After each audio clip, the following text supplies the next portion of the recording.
In this vid, I'm going to be ranking all the films in the Jurassic Park / World series from least favorite to my favorite, including the new installment. Obviously, there's no better time to put out a list like this about this franchise, so sit back, relax, and I hope you enjoy. The Lost World Jurassic Park from 1997, the initial sequel after the original film. The only character from the original film, or main character, that sort of was prominently featured was Goldblum's Dr. Malcolm. Well, that's fine. He's a likable character, but he was really just surrounded by a whole bunch of nonsense in this film, plot-wise and even dinosaur-wise. One of the elements that made the original film so great was the initial sort of terror element. Well, they try to do that in this film, but those sequences of supposed terror and suspense just go on far too long or just aren't as well done. That sequence where they're all in the van and the two T-Rexes are trying to push it off the cliff feels like it goes on forever, to where eventually you're just like, yeah, no longer really all that suspenseful anymore. And then sort of other sequences like the Velociraptor chase at the end almost feels like more slapstick than anything else with what they do during that sequence. The sort of main element that I really did not like in this film was the character Sarah Harding, who just makes some unbelievably dumb decisions that either gets herself almost killed or directly gets others killed. She was just a really dumb character.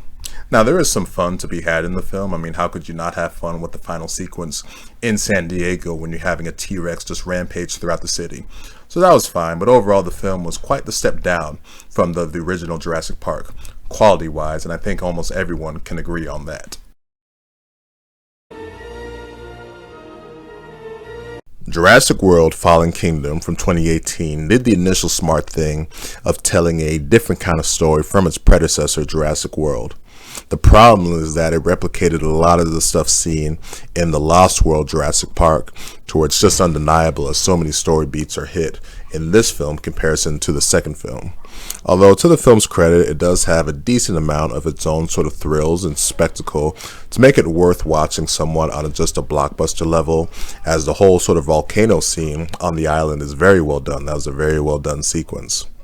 In terms of writing, the relationship between Blue and Owen continues to be the highlight by far, writing-wise.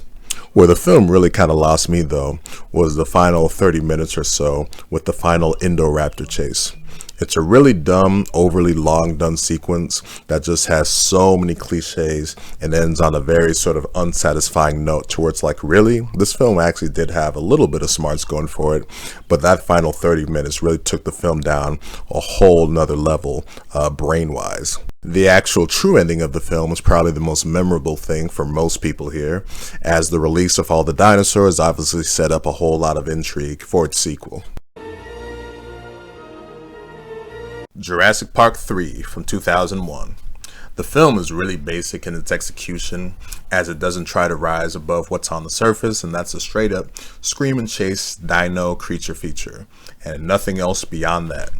Although oddly enough, the sort of direct and sort of basic nature of the film makes it kind of watchable and somewhat entertaining, as it's a straight up dino showcase kind of film. Having a Spinosaurus instead of a T-Rex as the main sort of showcase was a nice change in pace, and sequences like the whole pterodactyl scene were actually pretty well done. And thankfully you had Alan Bradley back as sort of our main hero and character, protagonist or whatever, as he's definitely the franchise's best human character by far. And there were actually some decent humor in the film and some okay family elements. But like I said, there's really not much beyond the surface of what's there, and that's just a scream and chase dino creature feature. To where clocking in at 1 hour and 20 minutes, they really put out sort of the bare minimum in terms of what was needed to make sort of just a basic Jurassic Park movie. But for what was there, it was actually okay, and like I said, the more streamlined and basic nature of the film made it more enjoyable than The Lost World, at least for me anyway. The latest installment in the franchise, Jurassic World Dominion, gives fans some never-before-seen stuff in a Jurassic Park film, with the whole concept of dinos being all around the world. That leads to some very interesting dynamics involving the dinosaurs, and some really cool sequences only possible in a world filled with dinos, like that whole motorcycle, car chase, foot chase scene. That was amazing. Despite that and all that promise and all the sort of cool concept they could have gone with, eventually the film sort of devolves into the same stuff found in all of these Jurassic films, which is running, ducking, and hiding from dinosaurs in an isolated environment, to where they might as well have been in Jurassic Park by the very end. It's a shame because the movie had a whole lot going for it with its premise, but it just delved into the same stuff found in all of these Jurassic Park movies.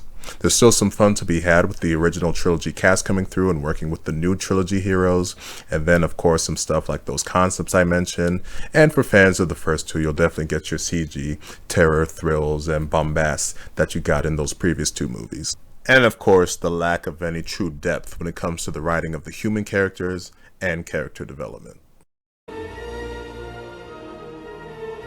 Jurassic World from 2015 does the job of unleashing pure blockbuster spectacle upon the audience.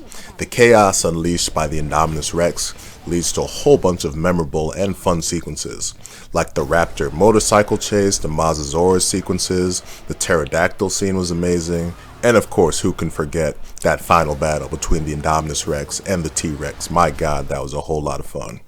There is also a good amount of nostalgia for the first film here, without anything being too overbearing or overdone in this film.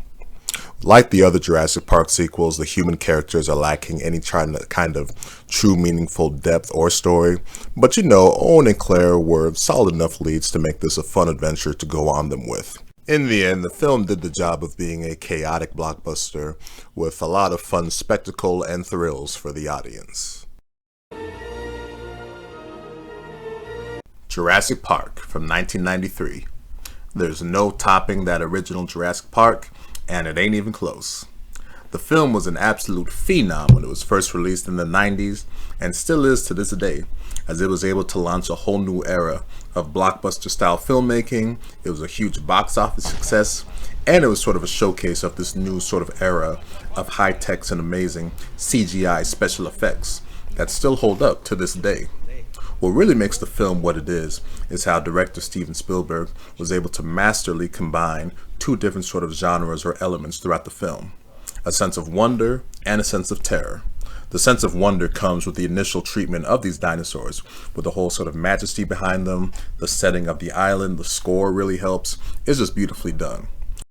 Then the sense of terror comes into play when these apex predator dinosaurs like the T-Rex or Velociraptors are just relentlessly going after our main human characters.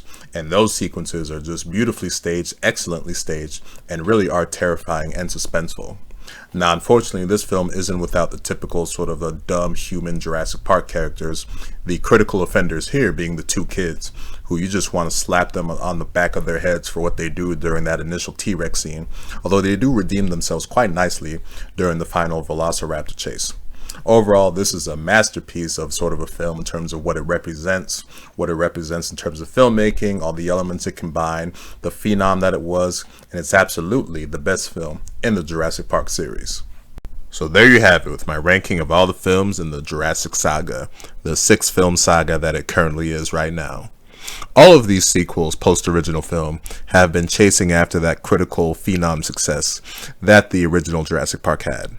And while none of these sequels have been able to do that at all, these films and their popularity do showcase that this is a concept that the audience does want to see with how much money these films have made over the years. So hopefully in the future, the filmmakers are able to combine the best way to showcase those kind of blockbuster thrills combined with quality to give the audience something really special that will be worthy of that original film and just be an enjoyable film overall. So that'll do with this ranking for all of these films in the Jurassic Saga. If you made it to the end of this video, thank you for watching.